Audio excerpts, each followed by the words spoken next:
Mother-in-law demanded a paternity test the same day I revealed my pregnancy to my husband, and now I want a divorce and abortion. I learned that I am pregnant this morning. I don't know how long that has been. I told my husband the next moment I knew. He was happy. He told me he was glad. He was very happy when he left to meet his parents. I opened my door today to my mother-in-law and him. He did not tell me she would come, and he knows I don't do well with announced visitors, especially of that importance. It was her second or third time on our apartment, but she acted like it was hers. She ordered me to sit, and I felt so anxious. My heart was beating so fast, it all felt so unsafe. I kept looking at my husband, but he never looked me in the eyes. He was looking at the floor or at his hands. His mother demanded a paternity test, right after congratulating me. It felt so awful. She didn't say anything rude or bad, but it felt like she did. It felt like she called me a prostitute. I was shocked and I kept trying to get my husband to look at me, but he would not. She noticed and ordered me to look at her, and that her son would not help me. It felt so scary. She started to threaten me with the lawyers that are friends to their family. She told me that if I was smart, I would go with her to the clinic tomorrow and this will all be over with. It felt so awful. It felt like I was completely at the mercy of this woman. It felt like she could just grab me and put her hands inside me herself, and my husband would not protect me. And the most disgusting of all, it felt like she somehow did that. It felt like she somehow put her hands inside me and tainted whatever is there. Whatever I felt for my husband died at that moment. After the shock and the fear, I felt disgust for him. I felt sick sitting there. He looked so disgusting and pathetic sitting there silent, not protecting me. It felt disgusting that I ever let him touch me, let him do this to me. Like all the love I had for him was tainted too. All I managed to say was that I need time to decide.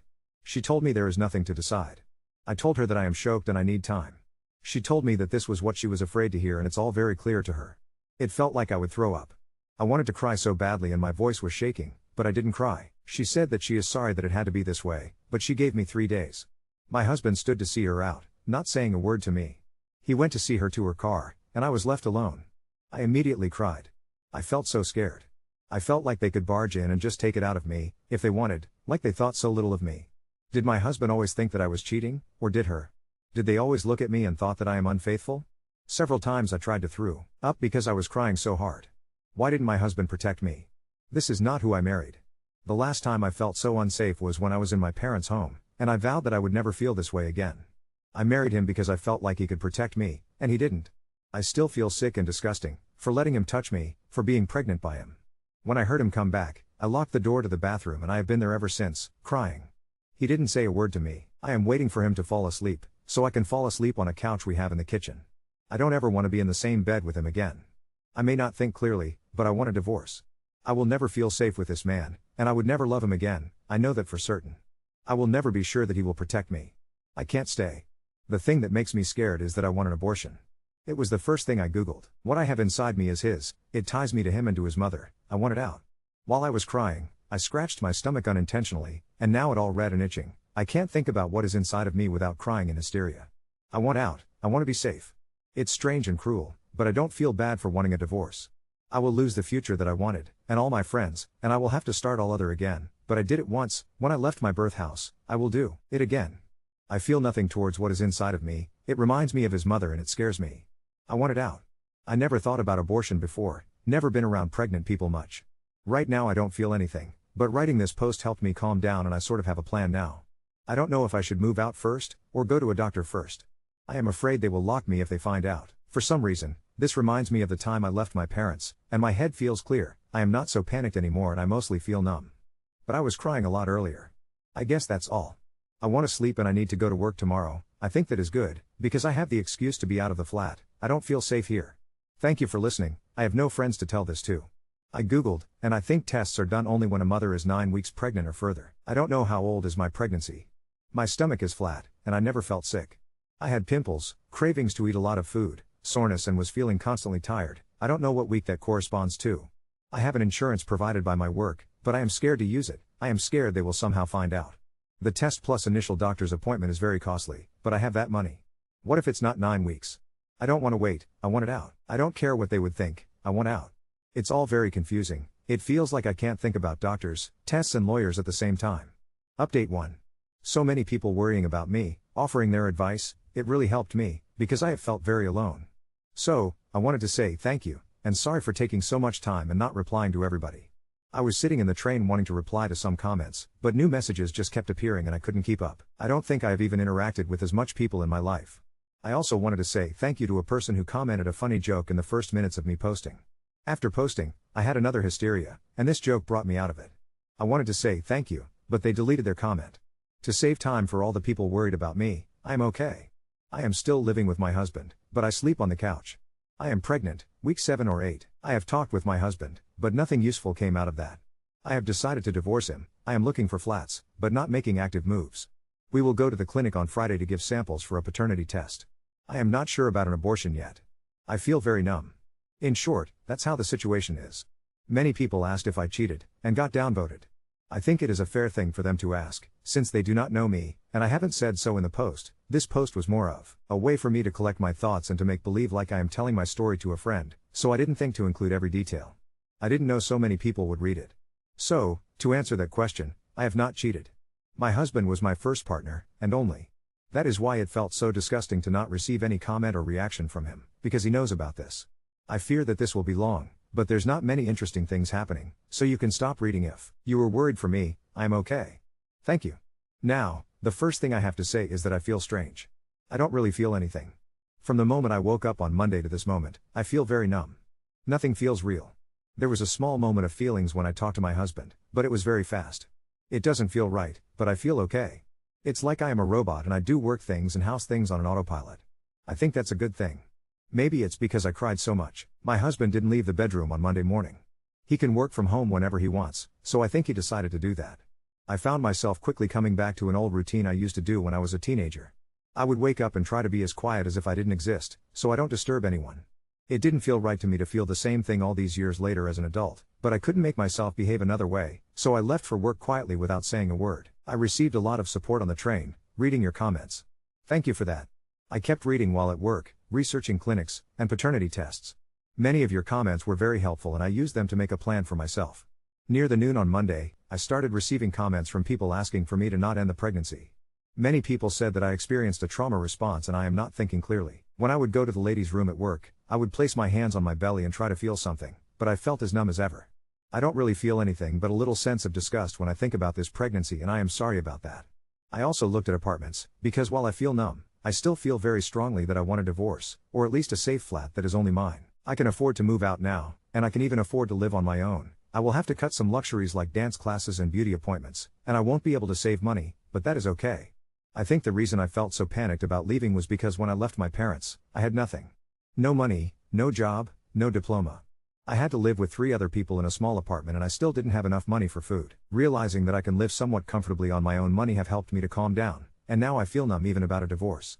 For now, my plan is to move out after we will give the samples for paternity test. I will probably have to wait until Monday or next Tuesday for my husband to go to the office so I could pack my things.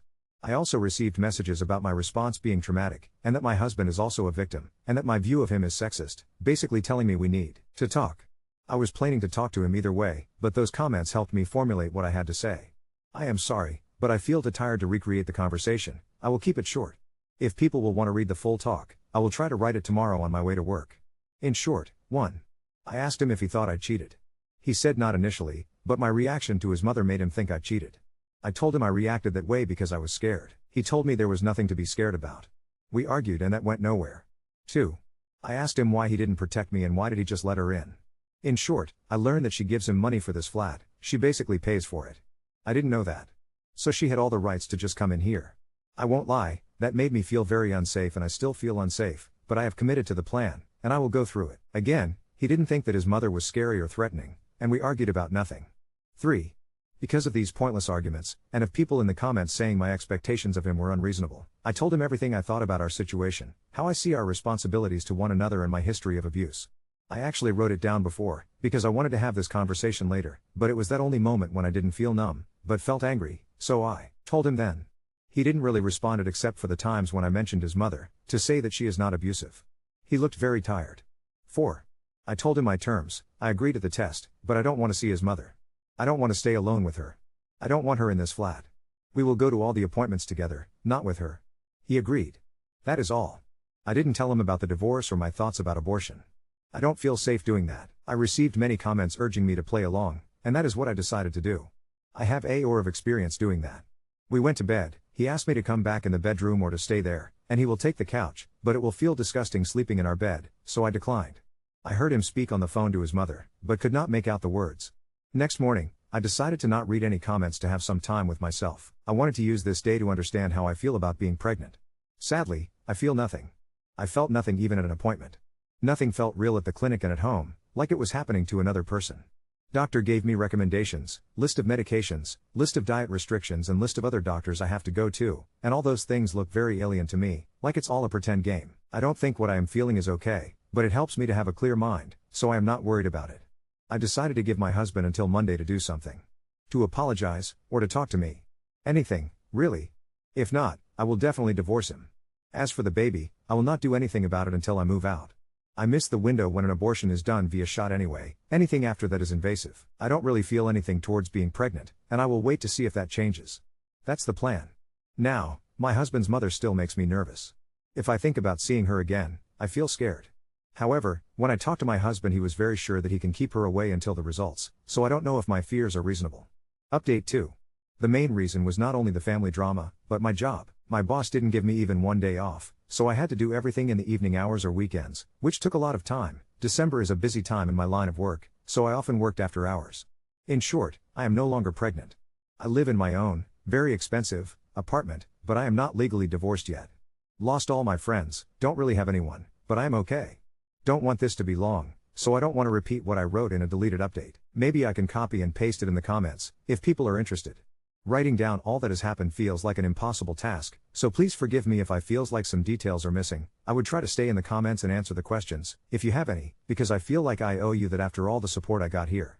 In short, I decided to stay with my husband and play along, until I will find a new flat and get a paternity test done. My husband and I, had a conversation. He refused to admit that his mother did anything wrong, told me I acted guilty, and I found out that our flat has been paid for by his mother.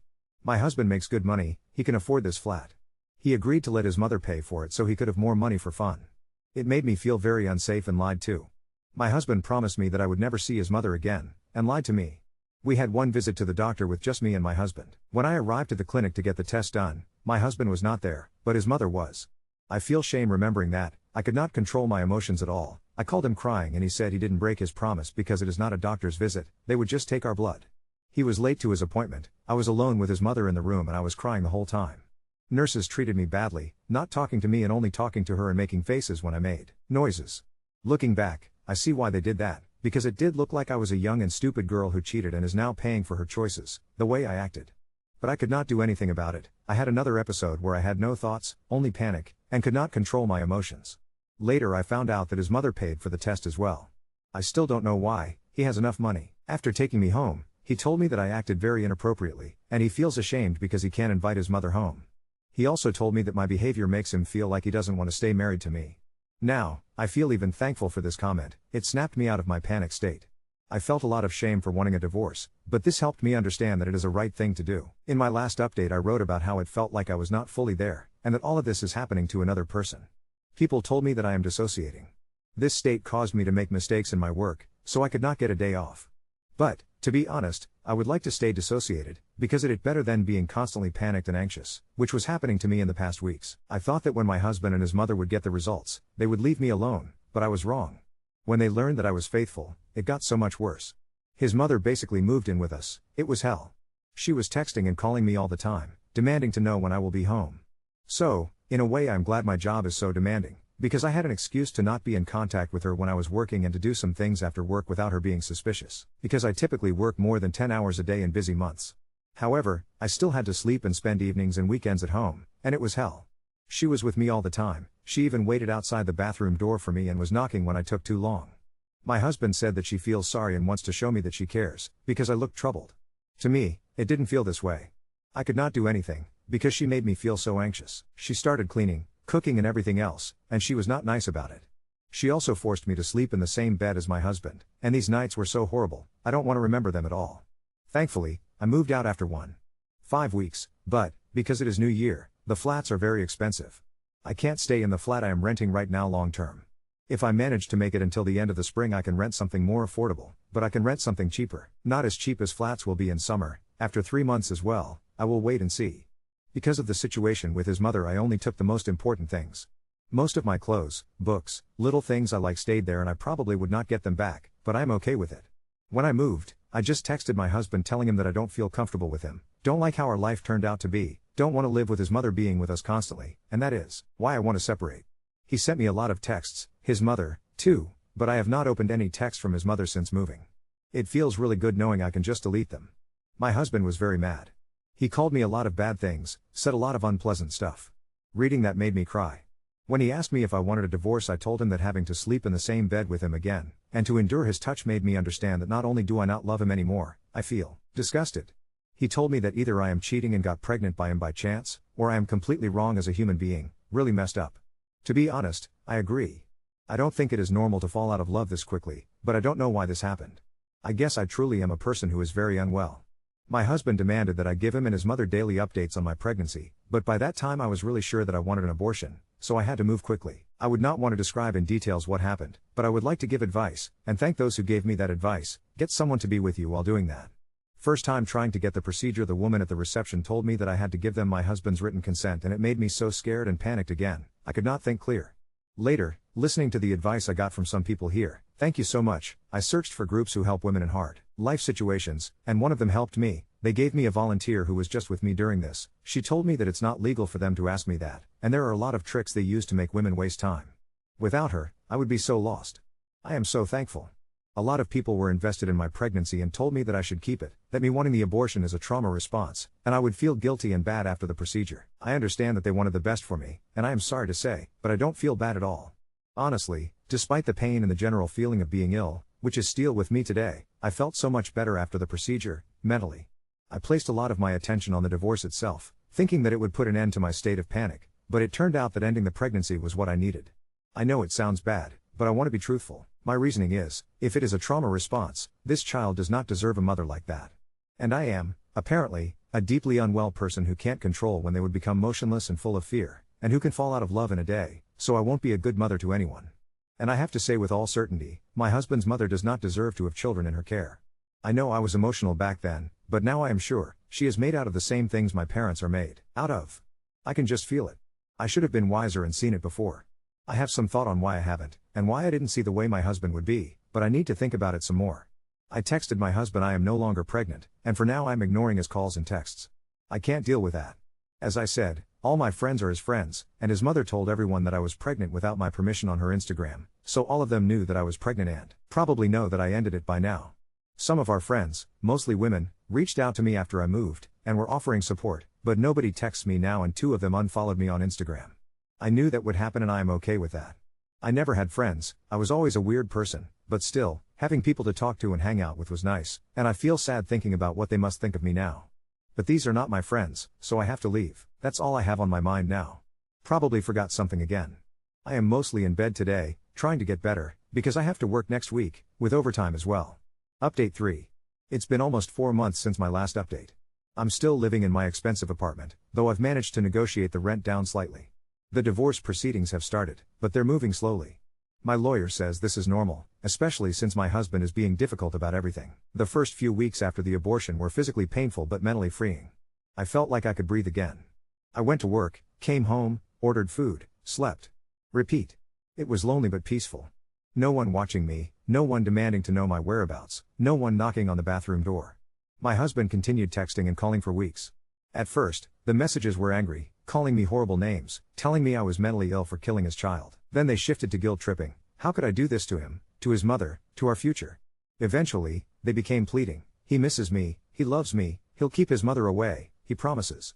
I blocked his number after he showed up at my workplace one day. I was leaving the office when I saw him waiting by the entrance. My body went cold. That familiar feeling of panic started rising, but something different happened. Instead of freezing, I walked straight to a security guard and asked for help. The guard escorted me to a taxi, and my husband didn't follow. I felt proud of myself for that small act of self-protection. His mother is a different story. Somehow she found my address. I came home one evening to find her sitting in the lobby of my building. I immediately turned around and left, spending the night in a hotel. The next day, I spoke with the building manager and showed him a photo of her, explaining the situation. He was surprisingly understanding and instructed the security staff not to allow her in. She tried 2 more times before giving up. I've started therapy. My therapist says I'm experiencing complex trauma responses from both my childhood and my marriage. She explained that the dissociation I felt, That numbness and feeling of unreality is a common protective mechanism. We're working on grounding techniques for when I feel myself starting to disconnect. Sometimes they help, sometimes they don't. Work has become my sanctuary. I've taken on extra projects and responsibilities, partly because I need the money but mostly because it gives me purpose. My boss noticed my dedication and offered me a small promotion last month. The raise isn't much, but the recognition felt good. I've been trying to rebuild some semblance of a social life. It's difficult when all your friends were actually your husband's friends. I joined a book club that meets at a local cafe every other week. I don't say much, but it's nice to be around people who don't know my story, who just see me as the quiet new member who likes mystery novels. Last week, I received divorce papers from my husband's lawyer. Reading through them made me realize how much he's been hiding from me. There are properties I didn't know about, investments, accounts. His mother's name is on several of them. My lawyer says this is good for me, it means there's more to divide, and since he tried to hide assets, the judge might be more sympathetic to my case. The most surprising thing happened 3 days ago. One of my former friends, a woman I was close to before everything fell apart, reached out to me. She asked if we could meet for coffee. I was suspicious at first, thinking she might be gathering information for my husband or his mother, but curiosity won out, and I agreed. She told me that she and several others in our friend group had distanced themselves from my husband after learning more about what happened. Apparently, his mother has been telling everyone that I was mentally unstable, that I imagined the whole confrontation, that I was paranoid and delusional. But then my husband got drunk at a dinner party and admitted that his mother had indeed demanded a paternity test and threatened me with lawyers. He seemed proud of it, like it was the right thing to do. My friend apologized for not reaching out sooner. She said she didn't know what to believe at first, but after seeing how my husband and his mother have been acting, she realized I was telling the truth. She asked if I would consider reconnecting with some of our other friends who feel the same way. I told her I needed time to think about it. Part of me wants to have friends again, to not be so alone, but another part is afraid of letting anyone close. What if they turn on me too? What if they're just pretending to believe me? Trust feels impossible now. Yesterday, I walked past a children's playground on my way home from work. I stopped and watched the children playing, their mothers chatting on benches nearby. For the first time since the abortion, I felt a twinge of something, not regret exactly, but acknowledgement. In another life, in another relationship, with another family, maybe I would have wanted that child. But not with him, not with her lurking in the background. Update 4. It's been nearly 6 months since my last update, and life has taken some unexpected turns. I'm still living in my expensive apartment, though I've managed to negotiate a slightly lower rent. The divorce proceedings are ongoing, moving at a glacial pace that tests my patience daily. The aftermath of the abortion was a roller coaster of emotions. Initially, I felt an overwhelming sense of relief, like I could finally breathe again. But as the weeks passed, I found myself grappling with unexpected waves of grief and doubt. My therapist assures me this is normal, that healing isn't linear. We've been working on processing these complex emotions without judgment. My ex-husband's behavior has been erratic. He oscillates between rage-filled messages and pitiful pleas for reconciliation. Last month, he showed up at my workplace unannounced. The panic I felt was visceral, but this time, I didn't freeze. I walked straight to security and asked for help. They escorted me to a taxi, and I felt a small surge of pride in my ability to protect myself. His mother, however, remains relentless. She somehow discovered my new address and has been leaving voicemails filled with guilt-tripping and thinly veiled threats. I've had to change my phone number and increase security measures at my apartment building. The constant vigilance is exhausting, but necessary.